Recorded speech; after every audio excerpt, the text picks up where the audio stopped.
Dando continuidade ao nosso curso de precificação e cobrança de honorários, essa aula vai ser vamos recapitular alguns pontos específicos, aprofundando um pouquinho mais no que você não pode fazer para não ter prejuízo no final do mês, tá? Aqui nós vamos tratar do seguinte tema. Não quero que você confunda seus custos fixos com seus custos variáveis. E também você não pode confundir a sua pessoa física com a pessoa jurídica. É bom você fazer o desmembramento tanto das contas quanto das despesas. Por quê? O primeiro passo, que eu já falei nas aulas anteriores, é você, se você ainda não tem um CNPJ, é abrir um. Segundo, depois que o seu CNPJ estiver aberto, você vai abrir uma conta em algum banco. Ah, Danilo, não quero ter essa despesa com cesta de produtos desses bancos convencionais. Abre uma conta num banco digital 100% gratuito. Tudo que eu vou te apresentar nas próximas aulas, você não vai gastar mais de R$ 200 para ter um controle absoluto sobre o seu escritório. Primeiro passo é CNPJ. Segundo passo é uma conta digital para você não precisar pagar as despesas lá com a sua cesta de produtos. E por que que você tem que fazer isso? Você não vai confundir nunca mais o seu custo pessoa física com o custo do seu escritório. Por quê? Porque são coisas completamente diferentes e nós não queremos aqui fazer essa confusão patrimonial. Para evitar qualquer tipo de problema tributário, e dois, para você ter clareza sobre os números do teu escritório. Então, Danilo, eu almoço todo dia no meu escritório, eu trabalho sozinho, isso é custo do escritório ou é meu custo pessoal? É o custo do seu escritório. Mas se eu estivesse em casa eu teria que almoçar. Mas você não está. Danilo, eu trabalho de home office. As compras do mês que eu vou fazer, você vai fazer o quê? Aí você vai botar na sua despesa pessoal. Porque, eu estou trabalhando. Está trabalhando, você está em casa. Se você tiver num escritório, qualquer coisa assim, você pode até pensar em fazer um cálculo, mas não te recomendo fazer isso, não, que você vai ter um trabalho muito grande e não vai valer a pena. Não confunda despesas pessoais com despesas operacionais do seu escritório. Daniel, eu trabalho em casa, home office. A internet entra para onde? Divide. Bota 50% para o teu escritório, 50% para o pessoal. A luz, 30% para o seu escritório. Por quê? Você precisa saber quanto custa para poder precificar os teus serviços. Nós já vimos isso nas aulas iniciais do curso, a importância de você ter bem delimitado teus custos fixos e teus custos variáveis para você não achar que está tomando lucro ou tomando prejuízo sem que isso seja verdade, tá bom? Então é o seguinte, já vimos aqui que a gente não vai confundir os custos da pessoa física com da pessoa jurídica, tá?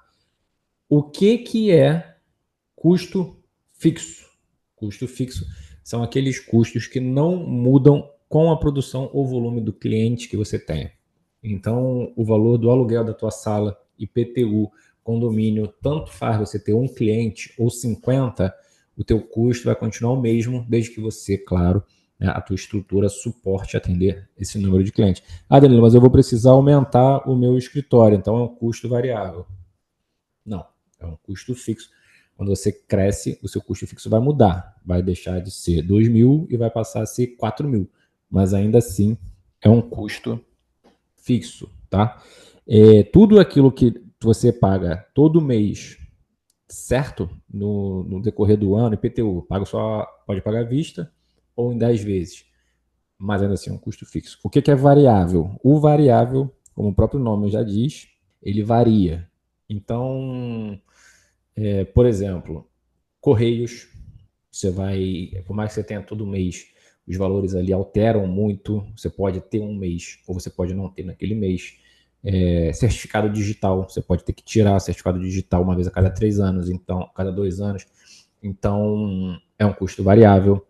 Emissão de certidões, você pode ter necessidade de tirar uma certidão negativa para participar de alguma licitação, para fornecer para algum contratante, enfim, são esse tipo de custos que são os variáveis, tá bom? Então, você precisa ter voltar algumas aulas, ter real noção do custo fixo e também do custo variável, tá bom?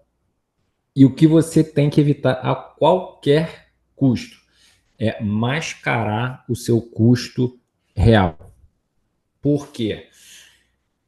Muitas vezes você, advogado, pode ter, né, e é imperceptível, tá? Você não faz isso conscientemente, mas você esquece de colocar o seu prolabore como um custo fixo da tua operação. Para quem trabalha sozinho, para quem é dono de escritório também.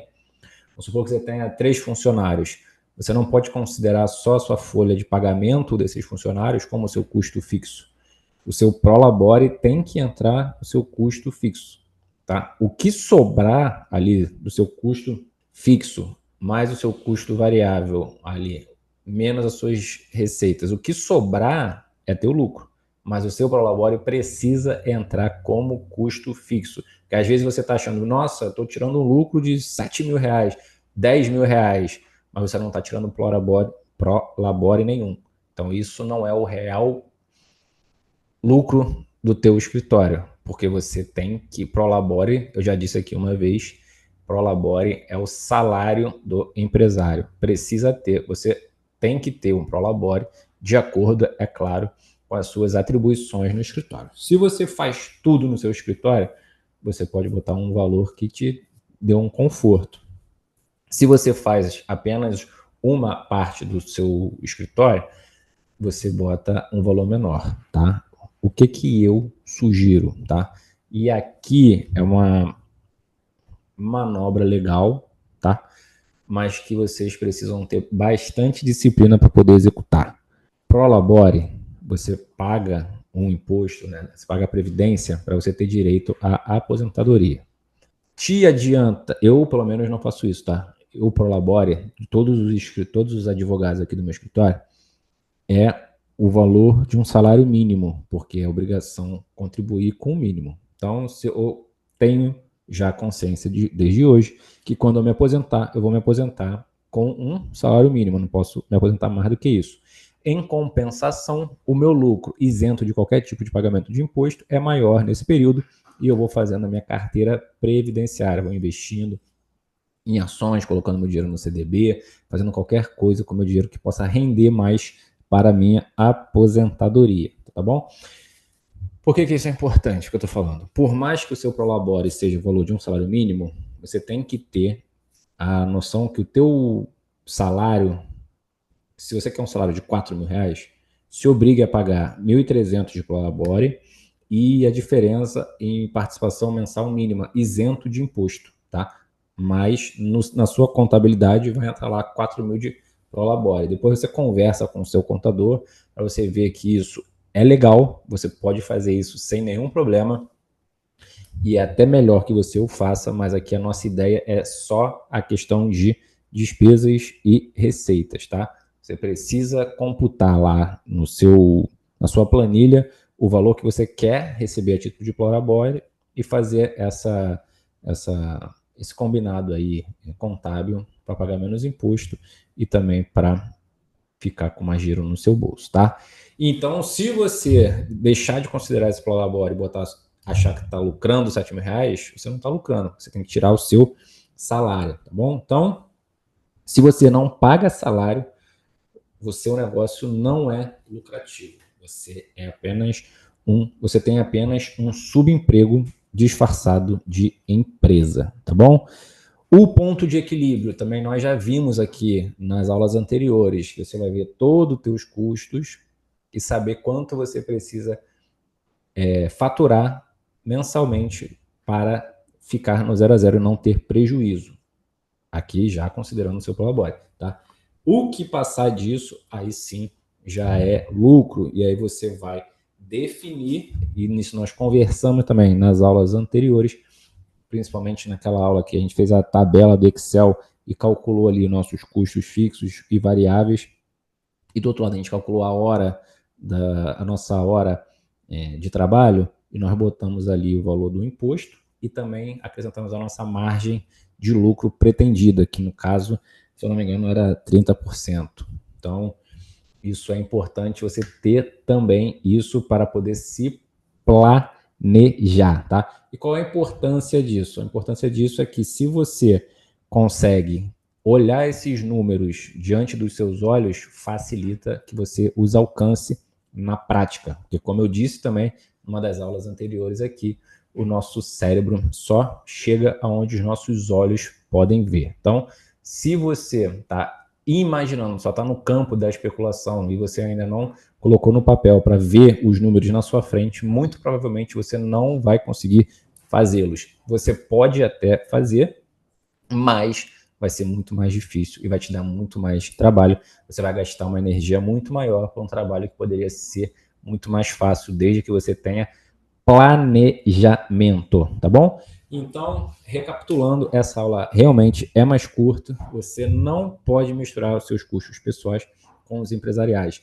Abre essa conta PJ, bota um cartão de crédito, o que for do escritório, que for da empresa, você bota lá. O que for pessoa física, que for pessoal, você deixa na sua conta pessoa física e não tenha nenhum tipo de problema. Ah, Danilo, com que frequência eu vou fazer a retirada de lucro? Aí você vai definir, o escritório é seu, você vai definir. Você pode fazer isso mensalmente, você pode fazer isso trimestralmente, semestralmente, anualmente, a cada 8 meses, a cada 3 semanas, vai variar de acordo com a tua vontade. Por isso é importante que você tenha um Prolabore. O Prolabore, você tem que computar ali, basicamente, para fazer o pagamento das suas operações, enquanto pessoa física, básicas por mês. Tá? Então, vamos supor que o teu custo, pessoa física, seja de R$ 5.000.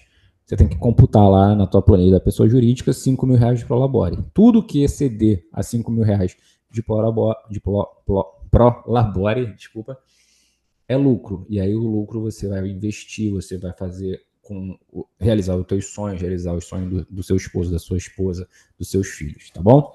Então, para a gente não esquecer, primeiro ponto, abrir a PJ, abrir o CNPJ. Segundo, fazer uma conta separada, não confundir as despesas da pessoa física com a jurídica.